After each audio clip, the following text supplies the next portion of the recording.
After Adam and Eve left the Garden of Eden, life was completely different. The world wasn't perfect anymore, but it was still full of new possibilities. They started building a life from scratch, learning how to survive, how to work the land, and how to care for each other. Soon enough, their family grew. They had 2 sons who would go on to shape one of the very first stories of humanity.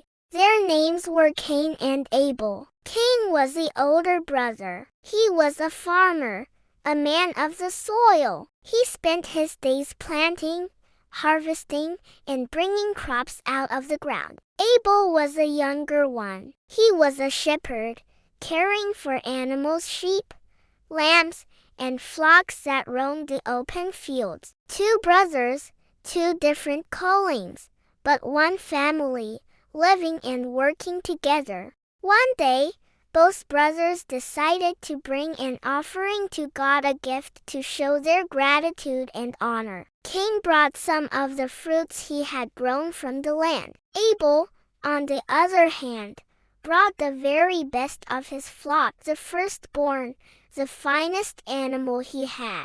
Now, God looked with favor on Abel and his offering. It wasn't just about what he brought, but the heart behind it. It was a genuine, humble, and surrendered gift. But when God looked at Cain's offering, he did not accept it in the same way. The issue wasn't the crops themselves. It was that something inside Cain's heart wasn't right. He wasn't fully in it. Cain noticed this immediately, and it hit him hard. He became angry, frustrated, and deeply jealous. You could see it on his face. A darkness started to creep into his spirit. God saw this and spoke to him gently, like a loving father would. He said, "Why are you so angry? If you do what is right, you will be accepted. But if you don't, be careful. Sin is crouching at your door. It desires to have you,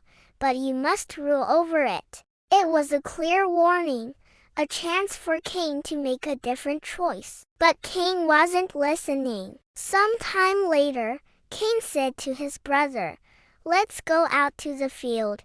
Abel probably thought it was just another ordinary day, 2 brothers heading out to work side by side, just like they always did. But out there, in the quiet of the field, something terrible happened. Consumed by that jealousy and rage that had been growing inside him, Cain attacked his brother Abel and killed him. In that single moment, the world changed forever. This was the first time a human being had taken the life of another. The first time anger had spiraled into deadly violence. The first time sin, that thing crouching at the door, had truly taken control. Later, God came to Cain and asked a simple, piercing question. "Where is your brother Abel?" Cain tried to deflect, to dodge responsibility. He shot back, "I don't know. Am I my brother's keeper?"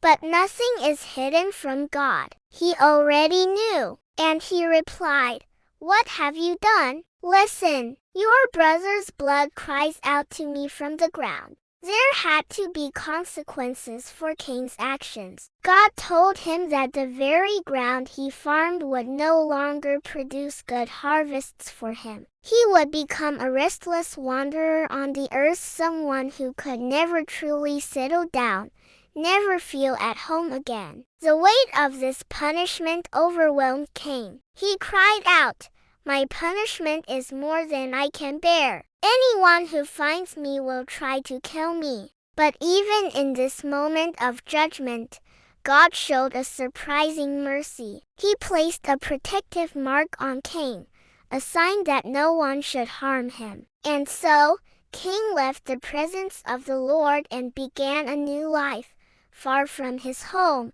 forever carrying the heavy weight of what he had done. The story of Cain and Abel is one of the oldest and most powerful stories about our human emotions, about jealousy, anger, the danger of comparison, and the critical choices we make when we feel hurt or rejected. It teaches us a vital lesson.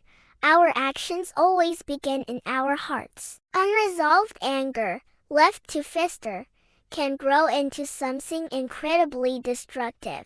It shows us that we are all responsible for our choices, for our behavior, and for how we treat the people around us. But it also reminds us of something incredibly hopeful. Even when we fail spectacularly, God still offers warnings, second chances, and mercy, just like He did for Cain.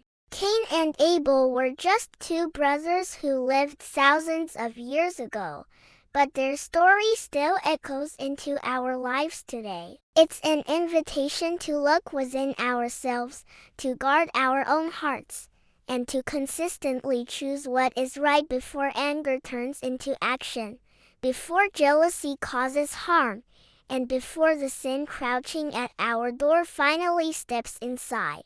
And above all, it teaches us that yes, we are our brothers and sisters' keepers. We are meant to protect, care for, and bring peace into the world around us. That is the timeless story of Cain and Abel. Thanks for watching, and if you found this story meaningful, please like and subscribe for more.